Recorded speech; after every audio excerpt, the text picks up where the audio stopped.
Assalamualaikum warahmatullahi wabarakatuh. Bagaimana kabarnya semuanya? Pada hari ini kita mempelajari yaitu pajak penghasilan orang pribadi, melanjutkan minggu yang lalu, yaitu pada KD 3.12 menerapkan pajak penghasilan orang pribadi, dan untuk prakteknya membuat laporan perhitungan pajak penghasilan PPh orang pribadi. Nah, pada saat ini sebelum kita mulai pelajaran, mari kita bersama-sama agar mendapatkan ilmu yang bermanfaat dan para subscriber dan murid-murid Pak Zen bisa sukses, cita-citanya terkabul. Yang pengen kuliah di STAN bisa keterima di STAN, yang pengen kuliah di Brawijaya keterima di Brawijaya, dan yang pengen kerja langsung mendapatkan kerja yang baik dan memiliki gaji yang tinggi. Ya, kita melanjutkan, yaitu kita kemarin sudah ke 9, sekarang yang ke 10, yaitu materinya itu pengurangan ya yang diperbolehkan, yaitu pengurang yang diperbolehkan ketika pajak. Berdasarkan ketentuan pasal 6 ayat 1 Undang-Undang Pajak Penghasilan, untuk menghitung besarnya penghasilan kena pajak bagi wajib pajak dalam negeri dan bentuk usaha tetap ditentukan berdasarkan penghasilan bruto dikurangi A.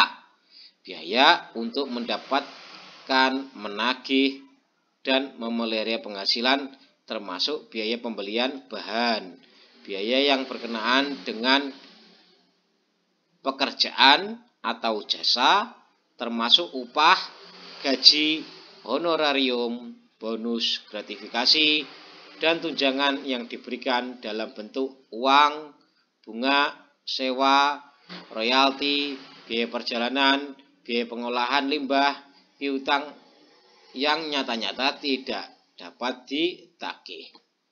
Premi asuransi, biaya administrasi, dan pajak kecuali pajak penghasilan. Yang B. Penyusutan atas pengeluaran untuk memperoleh harta terwujud dan amortisasi atas pengeluaran untuk memperoleh hak dan atas biaya lain yang mempunyai masa manfaat lebih dari 1 tahun, sebagaimana dimaksud pasal 11 dan 11A Undang-Undang Pajak Penghasilan. Yang C. Iuran kepada dan pensiun yang pendiriannya telah disahkan oleh Menteri Keuangan. Yang D. Yaitu kerugian karena penjualan atau pengalihan harta yang dimiliki dan digunakan dalam perusahaan atau yang dimiliki untuk mendapatkan, menagih, memelihara penghasilan. Yang E. Kerugian karena selisih kurs mata uang asing, biaya penelitian dan pengembangan yang dilakukan di Indonesia. G. Biaya beasiswa, magang, dan pelatihan. Yang H. Piutang yang nyata-nyata tidak dapat ditagih dengan syarat 1. Telah dibebankan sebagai biaya dalam laporan laba rugi komersil. Yang kedua, telah diserahkan perkara penagihannya kepada pengadilan negeri atau badan urusan piutang dan lelang negara (BUPLN), atau adanya perjanjian yang tertulis mengenai penghapusan piutang atau pembebasan utang antara kreditur dan debitur yang bersangkutan. Yang ketiga, telah dipublikasikan dalam penerbitan umum atau khusus. Dan yang keempat, wajib pajak harus menyerahkan daftar piutang tidak dapat ditagih kepada Direktur Jenderal Pajak. Yang I. Sumbangan dalam jangka penanggulangan bencana nasional yang ketentuannya diatur pemerintah. Yang J. Sumbangan dalam rangka penelitian dan pengembangan yang dilakukan di Indonesia. yang ketentuannya diatur oleh peraturan pemerintah. Yang K, biaya pembangunan infrastruktur sosial yang ketentuannya diatur dengan peraturan pemerintah. Yang L, sebagai fasilitas pendidikan yang ketentuannya diatur dengan peraturan pemerintah. Dan yang M, sumbangan dalam rangka pembinaan olahraga yang ketentuannya diatur dengan peraturan pemerintah. Ya, sekarang kita bahas kompensasi kerugian. Berdasarkan ketentuan pasal 6 ayat 2 Undang-Undang Pajak Penghasilan, apabila penghasilan bruto dari wajib pajak dalam negeri dan bentuk usaha tetap setelah dilakukan pengurangan dengan pengeluaran-pengeluaran yang diperkenankan didapat kerugian, maka kerugian tersebut dapat dikompensasikan dengan penghasilan neto atau laba fiskal selama 5 tahun berturut-turut, dimulai sejak tahun pajak berikutnya sesudah tahun didapatnya kerugian tersebut, atau disebut kompensasi vertikal.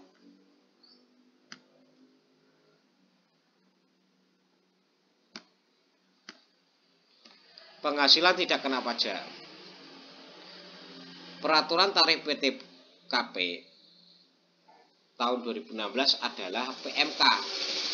Itu 101 PMK.10/2016 tentang penyesuaian besarnya penghasilan tidak kena pajak atau disebut PTKP. Besarnya tarif PTKP 2016 adalah sebagai berikut. A, Rp 54 juta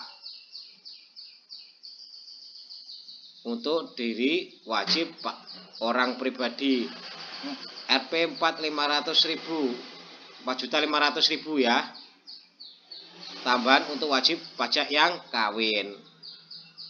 Rp 54 juta rupiah, yaitu tambahan seorang istri yang penghasilannya digabung dengan penghasilan suami sebagaimana dimaksud dalam pasal 8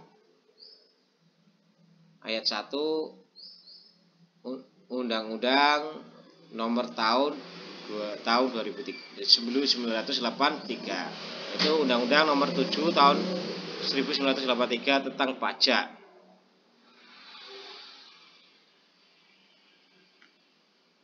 Penghasilan sebagaimana telah beberapa kali diubah terakhir dengan Undang-Undang nomor 36 tahun 2008.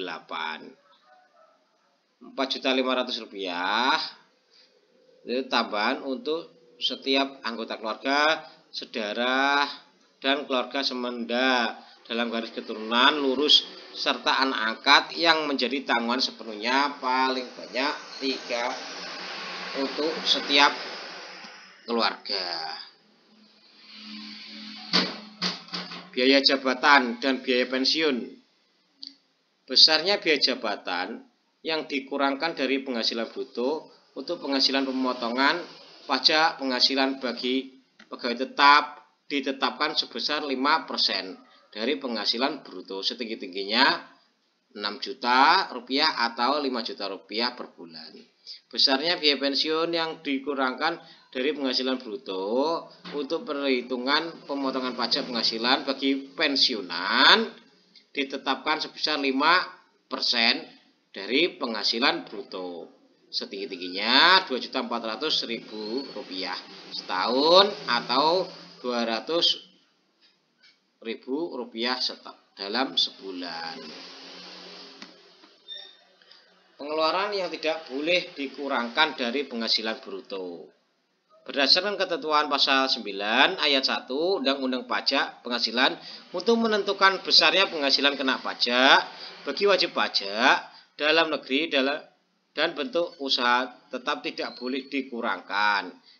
Biaya yang dibebankan atau dikeluarkan untuk kepentingan pribadi tidak dapat dikurangkan dari penghasilan bruto perusahaan atau biaya yang dikeluarkan atau dibebankan oleh perusahaan untuk kepentingan pribadi seperti perbaikan rumah pribadi, biaya perjalanan, biaya premi, asuransi yang dibayar oleh perusahaan untuk kepentingan pribadi atau keluarganya. Yang B, pembentukan atau pemupukan dana cadangan. Yang C, premi asuransi kesehatan, asuransi kecelakaan, asuransi jiwa, asuransi dwiguna, dan asuransi beasiswa yang dibayar oleh wajib pajak orang pribadi, kecuali jika dibayar oleh pemberi kerja dan premi tersebut dihitung sebagai penghasilan bagi wajib pajak yang bersangkutan. Yang D, penggantian atau imbalan sehubungan dengan pekerjaan atau jasa yang diberikan dalam bentuk natura dan kenikmatan, kecuali penggantian atau imbalan dalam bentuk natura dan kenikmatan di daerah tertentu dan pemberian dalam bentuk negara dan kenikmatan yang berkaitan dengan pelaksanaan pekerjaan yang diterapkan dengan keputusan Menteri Keuangan. Jumlah melebihi kewajaran yang dibayarkan kepada pihak yang mempunyai hubungan istimewa sebagai imbalan sehubungan dengan pekerjaan yang dilakukan. Harta yang dibahkan bantuan atau sumbangan harta hibahan yang diterima oleh keluarga sedarah dalam garis keturunan lurus satu darah dan oleh badan bagaimana atau badan pendidikan atau badan sosial atau pengusaha kecil yang termasuk koperasi yang ditetapkan oleh Menteri Keuangan sepanjang tidak ada hubungan dengan usaha, pekerjaan kepemilikan dan penguasaan antara pihak-pihak yang bersangkutan dan warisan, kecuali zakat atas penghasilan yang nyata-nyata dibayarkan oleh wajib pajak orang pribadi, pemeluk agama Islam atau wajib pajak badan dalam negeri yang dimiliki oleh pemeluk agama Islam kepada badan amil zakat atau lembaga amil zakat yang dibentuk atau disahkan oleh pemerintah. Yang G, pajak penghasilan. Yang dimaksud dengan pajak penghasilan dalam ketentuan ini adalah pajak penghasilan yang terutang oleh wajib pajak yang bersangkutan. Yang H, biaya dibebankan atau dikeluarkan oleh kepentingan pribadi wajib pajak atau orang yang menjadi tanggungannya, biaya yang dikeluarkan untuk keperluan pribadi wajib pajak yang menjadi tanggungannya pada hakikatnya merupakan penggunaan penghasil oleh wajib pajak yang bersangkutan. Oleh karena itu, biaya tersebut tidak akan dikurangi dari penghasilan bruto perusahaan. Sanksi administrasi yang sanksi administrasi berupa bunga, denda, dan kenaikan serta sanksi pidana berupa denda yang berkenaan dengan pelaksanaan perundang-undangan di bidang perpajakan. Hari ini itu aja cukup. Semoga hari ini ilmunya bermanfaat. Nanti dilihat lagi, diputar nanti PowerPoint-nya saya taruh ke Classroom. Jangan lupa selalu belajar, salam semangat, dan semoga sukses para subscriber dan murid-murid Pak Jan. Terima kasih. Wassalamualaikum warahmatullahi wabarakatuh.